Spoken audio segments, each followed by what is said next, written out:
Hello to all our sixth class pupils. It's my great pleasure to begin reading this book to you.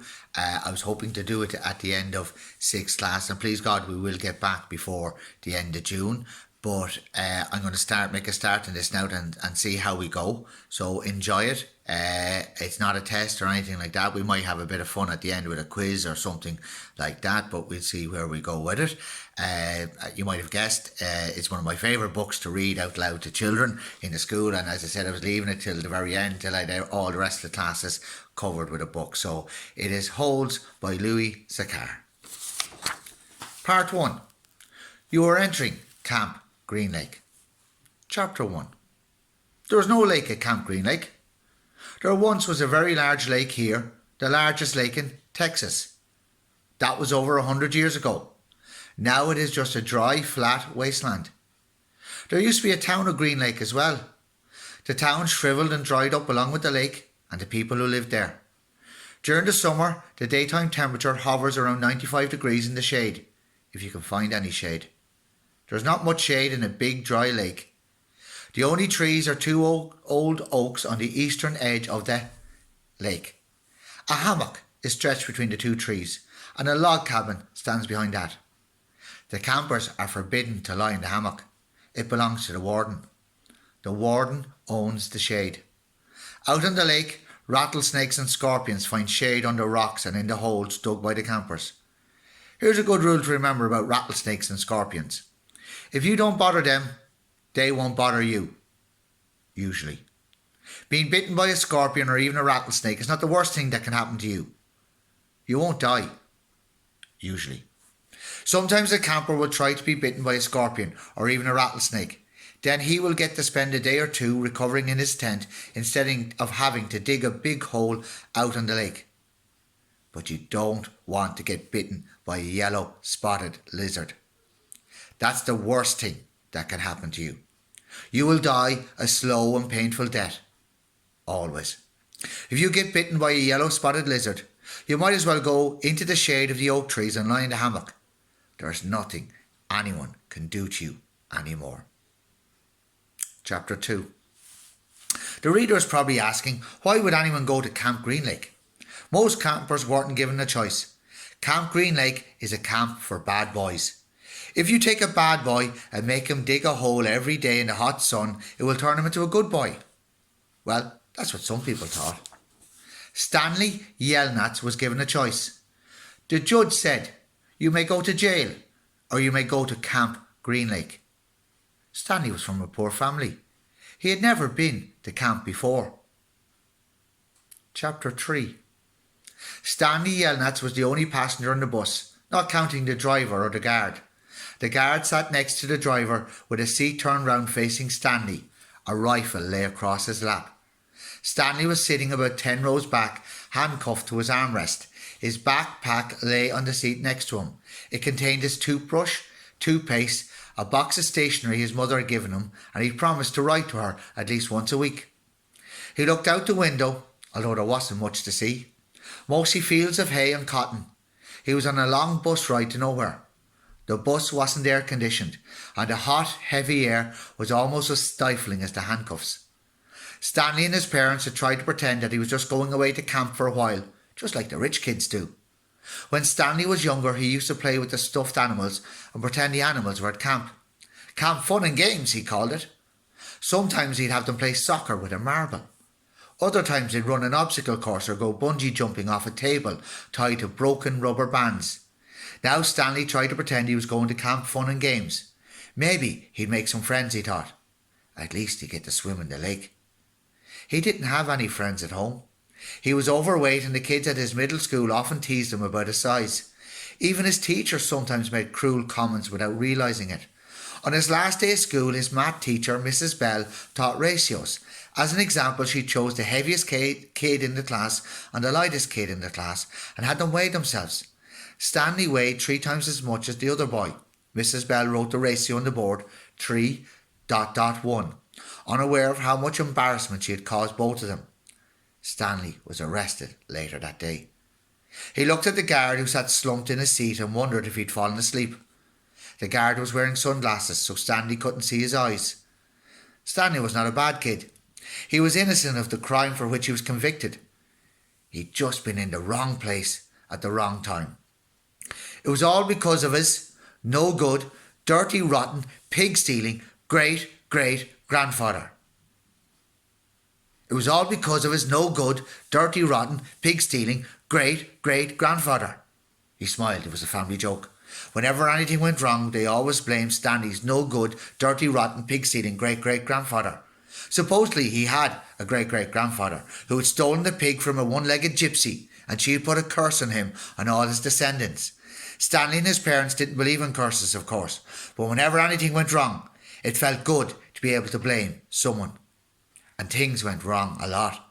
They always seemed to be in the wrong place at the wrong time. He looked out the window at the vast emptiness.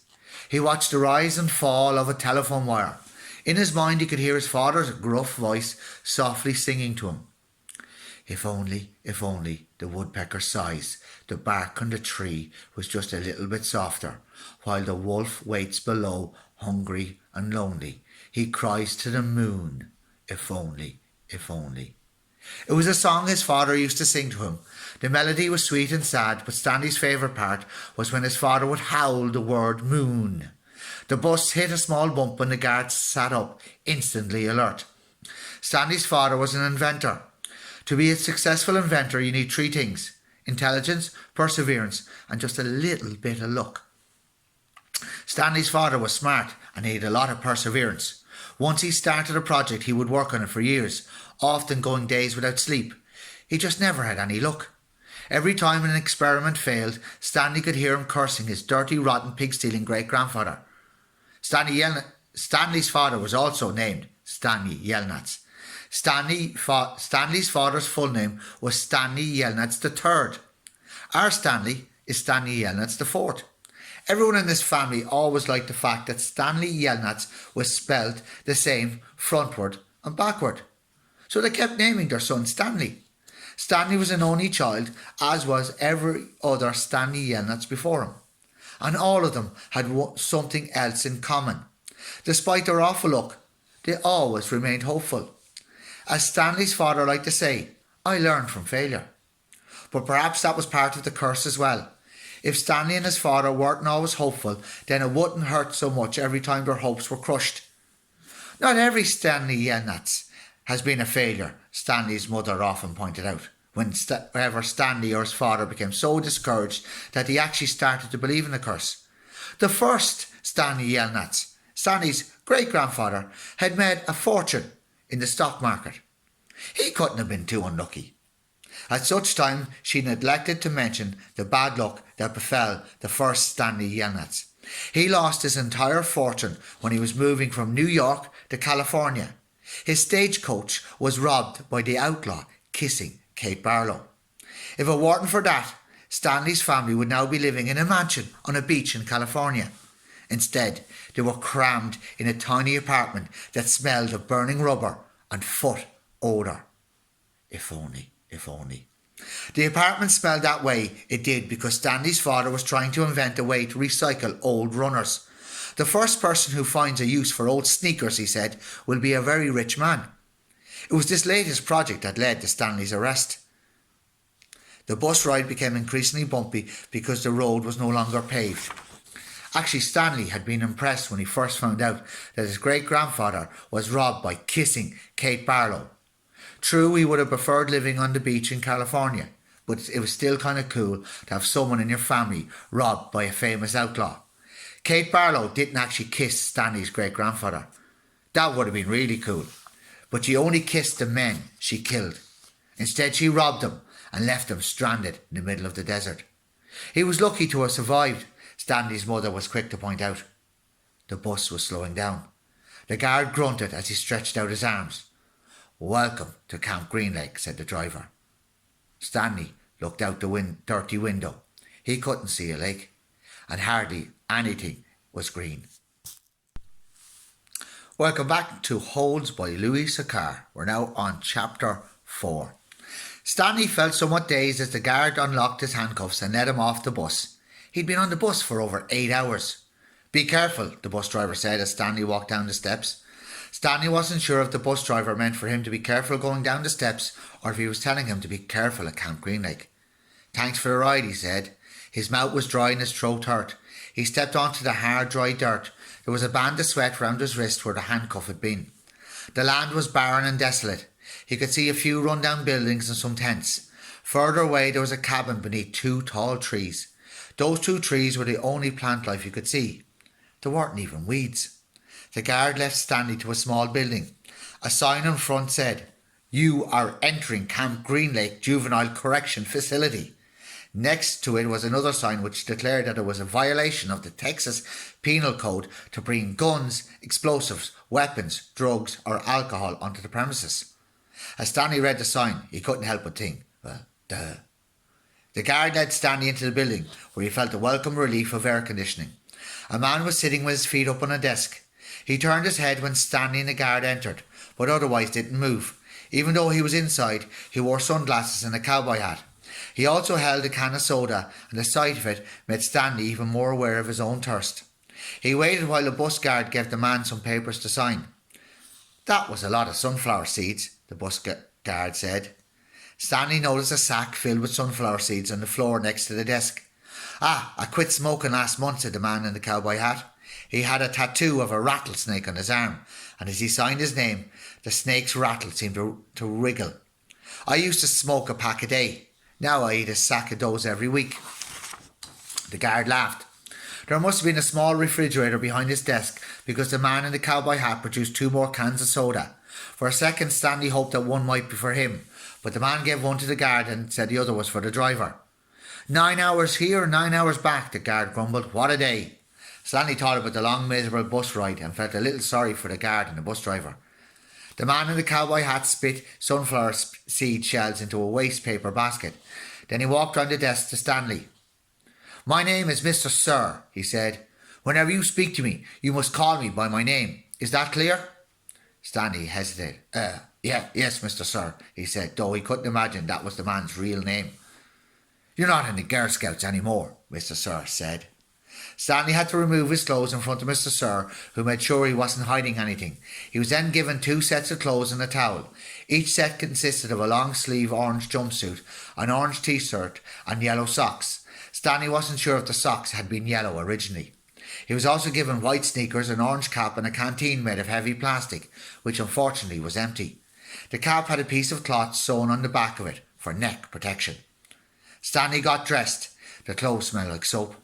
Mr. Sir told him he should wear 1 set to work in and 1 set for relaxation. Laundry was done every 3 days.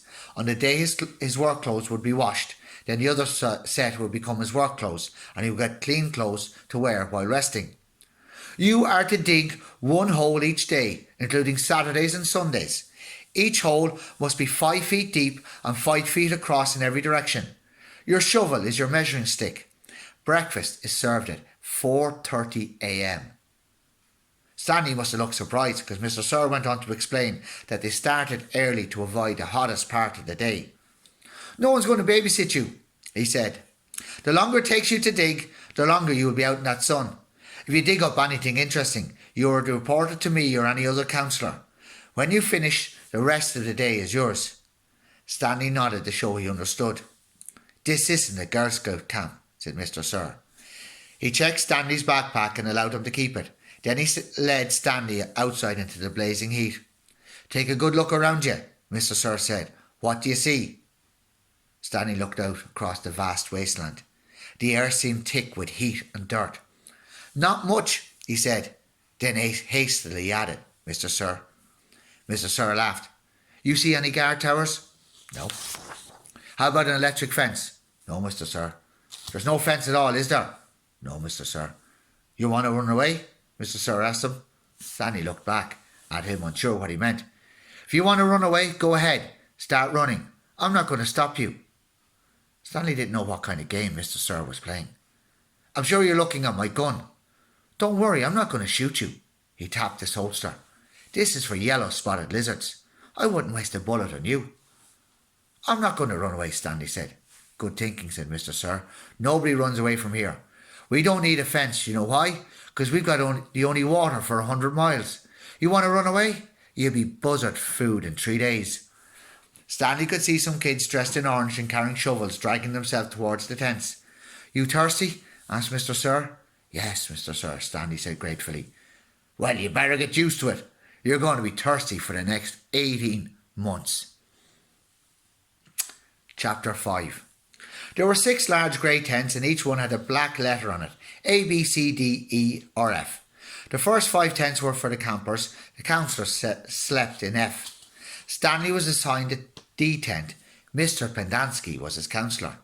"The name is easy to remember," said Mr. Pendanski as he shook hands with Stanley just outside the tent. 3 easy words. Pendanski. Mr. Sir returned to the office. Mr. Pendanski was younger than Mr. Sir and was not nearly as scary looking. The top of his head was shaved so close it was almost bald, but his face was covered in a thick, curly black beard. His nose was badly sunburned. Mr. Sir isn't really so bad," says Mr. Pendanski. "He's just been in a bad mood ever since he quit smoking. The person you got to worry about is the warden. There's really only one rule at Camp Green Lake. Don't upset the warden." Stanley nodded as if he understood. "I want you to know, Stanley, that I respect you," Mr. Pendanski said. "I understand you've made some bad mistakes in your life. Otherwise you wouldn't be here. But everyone makes mistakes. You may have done some bad things, but that doesn't mean you're a bad kid." Stanley nodded. It seemed pointless to try and tell his counsellor that he was actually innocent. He figured that everyone probably said that. He didn't want Mr. Pendanski to think he had a bad attitude. "I'm going to help you turn your life around," said his counsellor. "But you're going to have to help too.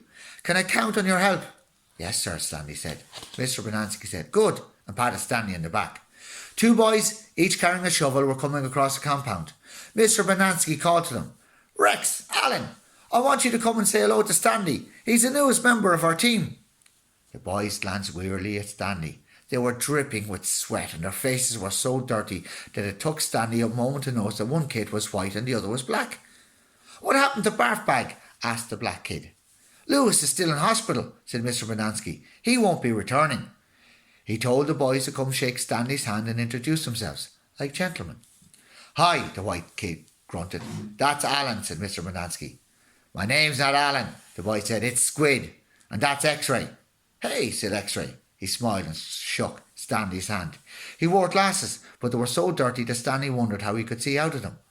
Mr. Pendanski told Alan to go to the rec hall and bring the other boys to meet Stanley. Then he led them inside the tent. There were 7 cots, each one less than 2 feet from the one next to it. "Which was Lewis's cot?" Mr. Pendanski asked. "Barfbag slept here," said X-Ray, kicking at one of the beds. "All right, Stanley, that'll be yours," said Mr. Pendanski. Stanley looked at the cot and nodded. He wasn't particularly thrilled about sleeping in the same cot that had been used by someone named Barfbag. 7 crates were stacked in 2 piles at one side of the tent. The open end of the crates faced outward. Stanley put his backpack, change of clothes and towel in what used to be Barfbag's crate. It was at the bottom of the stack that had 3 in it. Squid returned with 4 other boys. The first 3 were introduced by Mr. Pendanski as Josie, Theodore and Ricky, but they called themselves Magnet, Armpit and Zigzag. "They all got nicknames," explained Mr. Pendanski. "However, I prefer to use the names their parents gave to them. The names that society will recognise them by when they return to become useful and hard-working members of society."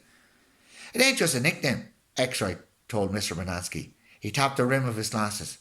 I can see inside you, Mom. You've got a big fat heart." The last boy either didn't have a real name or else he didn't have a nickname.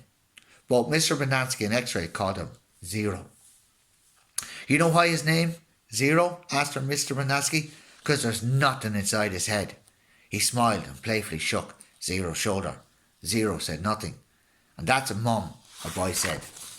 Mr. Pendanski smiled at him. "If it makes you feel better to call me Mum, Theodore, go ahead and call me Mum." He turned to Stanley. "If you have questions, Theodore will help you. You got that, Theodore? I'm depending on you." Theodore spit a thin line of saliva between his teeth, causing some of the other boys to complain about the need to keep their home clean. "You were all new here once," said Mr. Pendanski, "and you all know what it feels like.